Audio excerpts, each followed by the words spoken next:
You found it. Your home for the best content on your favorite team, the Fighting Tigers of LSU. Do us a favor, subscribe to the channel, leave your comments below, and be sure to smash that like button.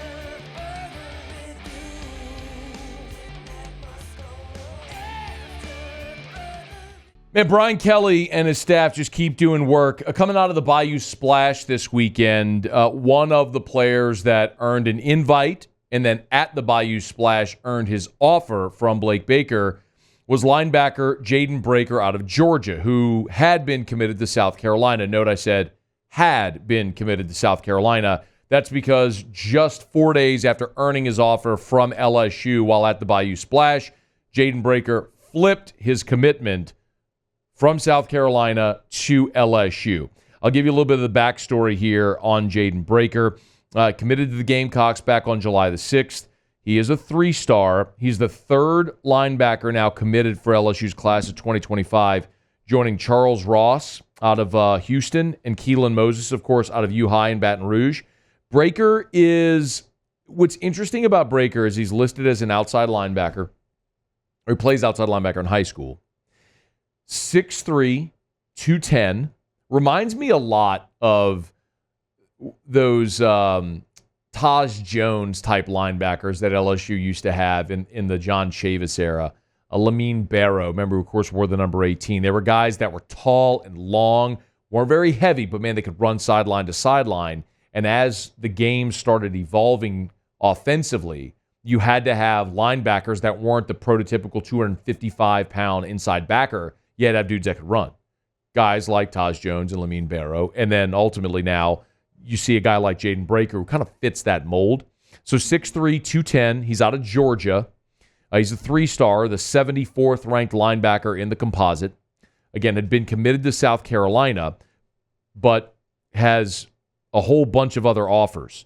South Carolina, Kentucky, Rutgers, NC State, Utah, Georgia Tech, Indiana, Cincinnati, Cal, BYU, Liberty. So, again, a lot of Power 5 offers, or I guess Power 4 now, Power 4 offers, but maybe some smaller schools among the Power 4.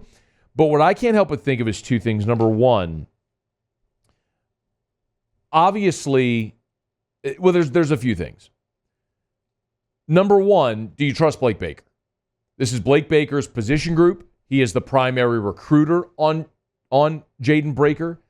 If Blake Baker looked at Jaden Braker and said, I want to get that guy to campus, takes a look at him, meets him, offers him, wants to take the commitment, I'm good with that because I trust Blake Baker. That's number one.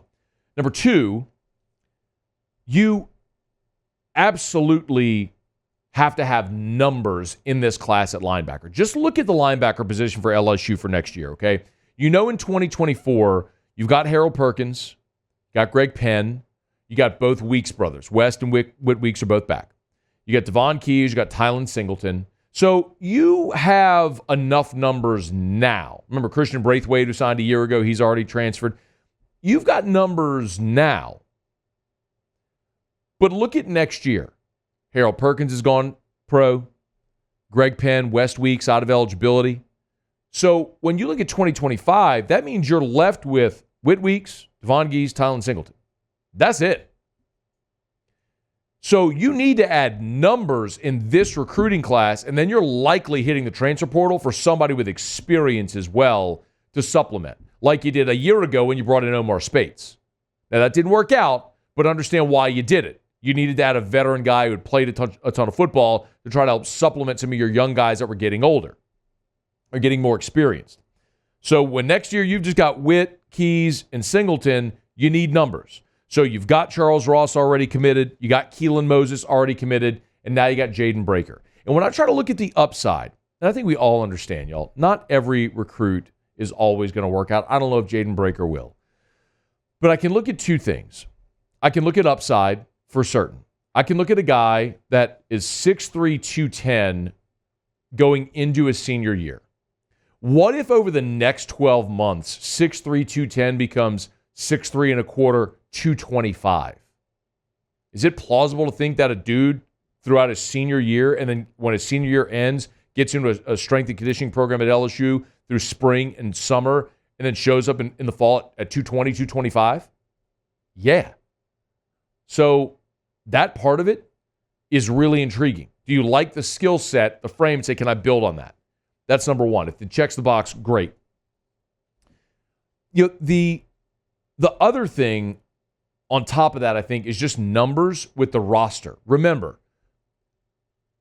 the NCAA just passed the new legislation expanding rosters for next year to 110.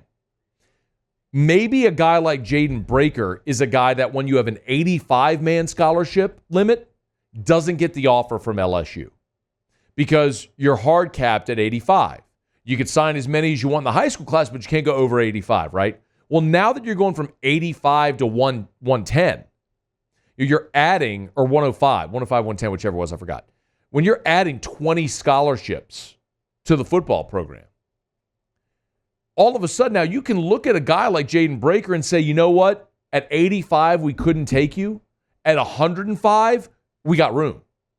And there's no cap on the number of the number of signees you can have in the high school class. So, yeah, if you like the guy, you like the potential, the upside, that's a guy you can say, hey, look, yeah, you can go to South Carolina and play there for a year, get bigger, and then transfer somewhere, or we can take you now and get you into our culture, our system now. This is one of the side effects, in my opinion, one of the early effects that you're going to see of the expanded rosters. It's the guys that in the portal era were kind of the ones that, I don't want to say we're the losers in the portal era. I think those are guys that were the marginal high school recruits that when schools would take a transfer player instead of the lower rated guy, now that lower rated guy has a spot anyway. Let me give you an example so I say that clear. I don't think I explained that well. And I know I've given this example before, but let me just illustrate it again. The one I like to use is Lloyd Cushenberry. Lloyd Cushenberry, coming out of Dutchtown, was literally the last guy in LSU's class. He had to wait on signing day to know, based on how things fell, because at the time they did have a hard cap of 25, he didn't know until signing day if they were going to have a spot. Ultimately, it worked out. They had a spot. He sits, waits for 3 years, and then starts the final two, and we know it's gone great. Well, in the portal era, you may never take that guy. You may not take that guy. Because in the portal era, instead of taking the guy that's going to take a roster spot and sit for 3 years, you'd rather say, I'm not going to take the guy that's going to sit for 3 years. Let me take the transfer that's played already for 3 years and has one to go. That's sometimes a more appealing option in the portal era. So that guy that, in this hypothetical, the Lloyd Cushenberry, ends up going somewhere else, smaller school, plays for 3 years, and then transfers to the bigger school. Jaden Braker, I think, is a good example of a guy who, without an expanded roster in the portal era, probably doesn't get this opportunity. I don't know that definitively, but probably doesn't. But now that you have an expanded roster, you can say, all right, I don't need you to go play somewhere else. Come be part of our program. Come learn our culture. Come be coached up by Blake Baker. Come get in our strength and conditioning program and get bigger, stronger, faster. What Brian Kelly has said so many times he wants to do. He wants to recruit and develop players and men. And I've told you so many times, I don't know if that'll work. I don't know if that strategy works. Similarly, I don't know if Lane Kiffin's strategy of going and signing 25 guys in the portal every year is going to work to win a national championship. It's probably some blend, and we'll see how it goes. But what you're seeing here, I think, is a net positive outcome of an expanded roster. Because today, I don't know if Jaden Braker would have gotten an LSU offer, but for the expanded rosters. And maybe this is a guy now that you're betting very much on the upside, and you could bring him in here for 3 years instead of saying, hey, go play somewhere else for 3 years, and then we'll bring you in for a season or two. So I like it. Jaden Braker, 3-star, out of Georgia, committed to South Carolina, flips to LSU on Wednesday. Hey, thanks so much for watching. Please leave your comments. I love to interact, and be sure to hit the red subscribe button below.